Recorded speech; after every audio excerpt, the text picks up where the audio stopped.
الحمدللہ رب العالمین والصلاة والسلام علی سید الانبیاء والمرسلین اما بعد فاعوذ باللہ من الشیطان الرجیم بسم اللہ الرحمن الرحیم اہدنا الصراط المستقیم صدق اللہ مولانا العظیم۔ روحانی پاورفل وظائف میں سے آج ایک اہم سبق ہے جو کہ دوستوں کی نظر کرنا ہے۔ اس سبق کا نام ہم نے رکھا ہے اب انتظار کیسا، بس عمل کریں اور رشتہ حاضر۔ اور جیسے نام رکھا ہے یہ وظیفہ ہے ہی ایسے، یہ قرآنی وظیفہ ہے اور قرآن کریم سے ثابت ہے۔ ظاہری بات ہے قرآن کریم پر وہ لوگ عمل اور یقین رکھتے ہیں کہ جن کا ایمان پختہ ہوتا ہے۔ ایمان پختہ ہو تو ظاہری بات ہے پھر نمازیں بھی فائدہ دیتی ہیں، نیکیاں بھی فائدہ دیتی ہیں، اور وظائف جو انسان کرتا ہے وہ وظائف انسان کو فائدہ دیتے ہیں۔ اگر ایمان پختہ نہیں ہے تو پھر کوئی چیز کسی کھاتے کے نہیں ہے دوست۔ لیکن نماز کی پابندی لازمی ہے، ہر نماز کے بعد 11 مرتبہ کلمہ طیبہ اور 11 مرتبہ درود پاک بھی ضروری ہے، اور اس عمل کو کرنے کے لیے ہر قسمی گناہ سے توبہ لازمی ہے۔ اور یاد رکھیے گا کمال کی بات یہ ہے کہ اس عمل کو پورے کے پورے گھر والے بھی پڑھ سکتے ہیں، پورے کے پورے گھر والے بیٹھ کر پڑھ سکتے ہیں۔ میں کہتا ہوں کہ جس بچی کا رشتہ نہیں ہوتا یا جس بچے کا رشتہ نہیں ہوتا، گھر والے بڑے پریشان ہیں، مل جل کر بیٹھ کر پڑھیں، 4 دن پڑھیں، انشاءاللہ العزیز رشتے آنے شروع ہو جائیں گے۔ جو کہتے ہیں کہ ہمارے رشتے نہیں آ رہے، یہ ایک مرتبہ کر کے دیکھیں، رشتے آنے شروع ہو جائیں گے۔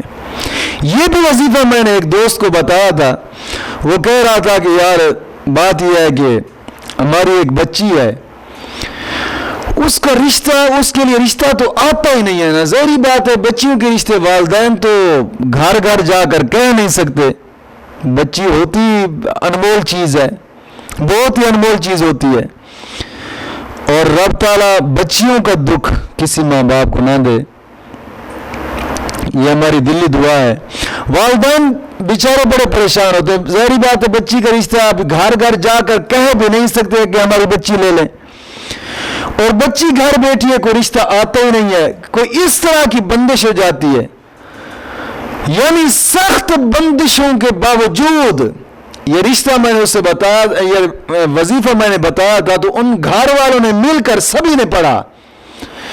حقیقت کہہ رہا ہوں کہ 5 سے 6 دن ہی گزرے تھے کہ رشتے آنا شروع ہو گئے اور بچے کا رشتہ بھی اچھی جگہ پہ ہو گیا۔ تو میں نے چاہا کہ اپنے سننے والوں کے ساتھ بھی یہ شیئر کرتا چلوں۔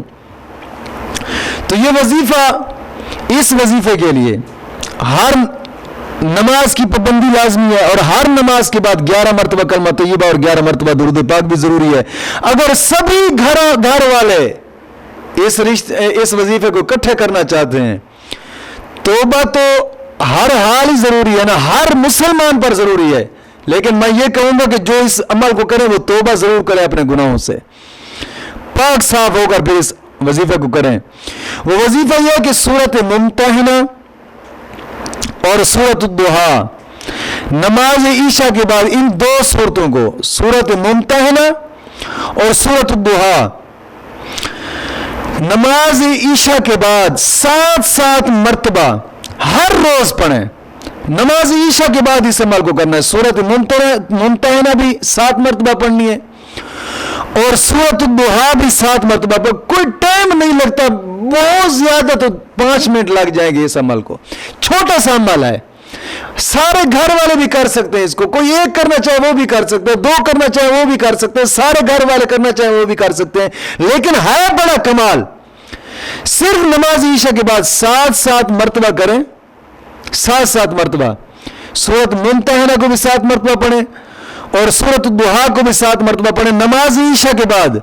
انشاءاللہ العزیز چند دن ہی گزریں گے، رشتے آنا بھی شروع ہو جائیں گے اور رشتہ ہو بھی جائے گا انشاءاللہ العزیز۔